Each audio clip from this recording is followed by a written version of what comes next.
Yaga ఘనతరైక స్తంభహర్మ్యంబు Takshaka భీతిన్ రచయించి పంచి దృఢరక్షం దానిలో నుండి బాయక రాత్రిన్ దివ జాగరూక హిత భృత్యామాచ్య వర్గంబుతోన్.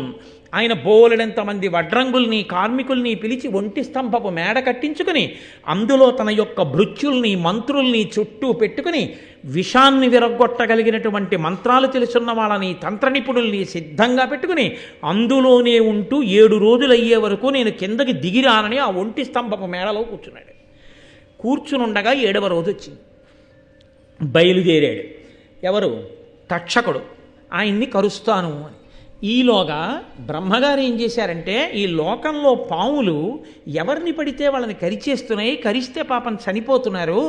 పాము కరిస్తే చనిపోకుండా బ్రతికి ఉండడానికి నేను కశ్యపుడు అనేటటువంటి ఋషికి పాము యొక్క విషాన్ని విరగ్గొట్టగలిగినటువంటి మంత్రాన్ని ఉపదేశం చేస్తానని సాక్షాత్తుగా చతుర్ముఖ బ్రహ్మగారే కశ్యప మహర్షికి ఉపదేశం చేశారు. ఆ కశ్యప మహర్షి ఎంత గొప్పవాడంటే, ఆయన నేను బయలుదేరి వెళ్ళి లోకాన్ని రక్షించగలిగిన ప్రజ్ఞావంతుడు కనుక పరీక్షిత్తుని తక్షకుడు కరిస్తే మరణించబోయే రాజు యొక్క శరీరంలోని విషాన్ని విరగ్గొట్టి నేను పరీక్షిత్తుని రక్షిస్తానని కశ్యపుడు బయలుదేరాడు. ఇద్దరూ బయలుదేరారు. వృద్ధ బ్రాహ్మణ వేషంలో తక్షకుడున్నాడు, కశ్యపుడు వెడుతున్నాడు. ఇద్దరూ కలుసుకున్నారు. దారిలో కలుసుకున్న తరువాత అడిగాడు, ఏమయ్యా నువ్వెవరు ఎక్కడికి వెడుతున్నావు అన్నాడు. అంటే కశ్యప ఋషి అన్నాడు, నేను రాజుని ఇవాళ 7వ రోజు తక్షకుడు కలుస్తాడు. కరిచినప్పుడు నేను ఆయన్ని మళ్ళీ విషం పోగొట్టి బ్రతికించడానికి వెడుతున్నానన్నాడు. పిచ్చివాడా, నువ్వు ఆ కోరిక విడిచిపెట్టు. వజ్రాయుధం తగిలినవాడు బతుకుతాడేమో, తక్షకుడు కరిచినవాడు బతకడు. నేనే తక్షకుణ్ణి. నేను ఒకసారి కరిస్తే బూది కుప్పగా పడిపోతాడు, మనిషి బతికుండడం కాదు, కాబట్టి నువ్వు బ్రతికించలేవన్నాడు.